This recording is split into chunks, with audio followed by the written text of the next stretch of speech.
உங்கள் வீட்டில் ஒரு பார்ட்டி நடந்துகிட்ருக்கு. அந்த டைமில் நீங்கள் ஏதோ ஒரு திங்ஸ் எடுக்கணும் அப்படின்னு சொல்லிட்டு பின்னாடி போகிறீங்க.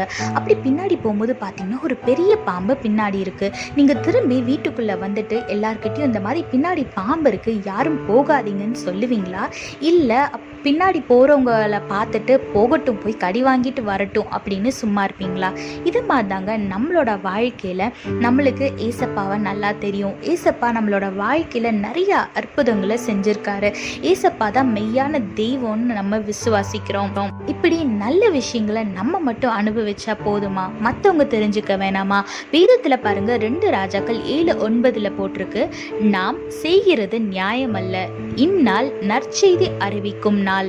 நாம் மௌனமாய் இருந்து பொழுது விடியும் மட்டும் காத்திருந்தால் குற்றம் நம்மேல் சுமரும். இப்போதும் நாம் போய் ராஜாவின் அரண்மனையாருக்கு இதை அறிவிப்போம் வாருங்கள் என்றார்கள்.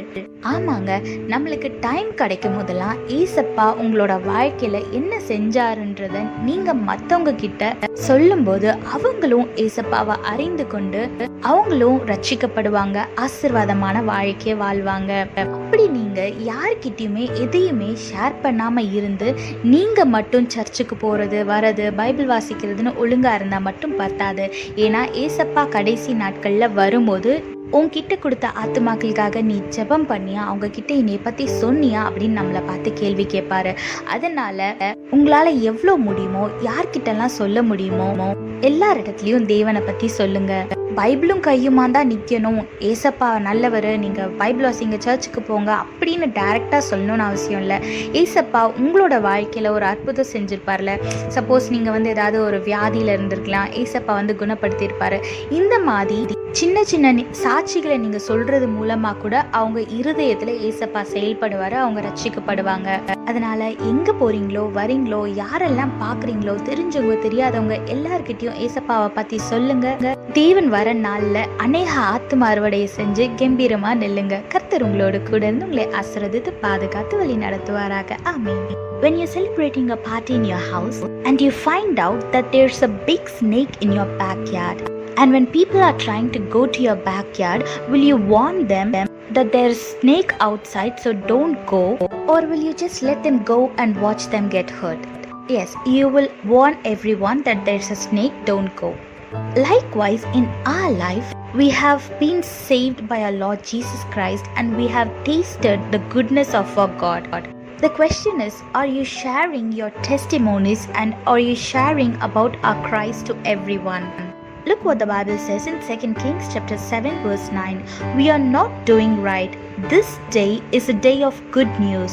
If we are silent and wait until the morning light, punishment will overtake us. Now therefore come, let us go and tell the king's household. Yes, we should share the gospel whenever it is possible. We don't have to go outside with the Bible and preach like, oh, you have to accept Jesus. You can also go to them and say what our God has done in your life. For example, you have might been very sick and the doctors might have said that you cannot get cured, you're going to die, but Jesus saved your life. So you can share testimonies like that, and these testimonies can work in their life and they will also be saved and they will also taste the goodness of our Lord.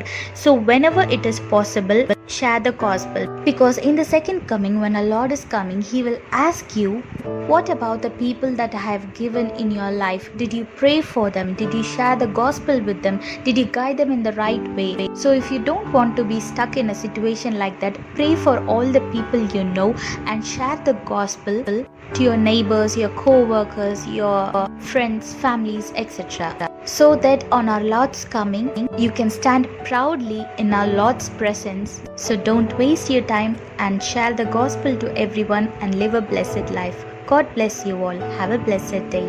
Amen.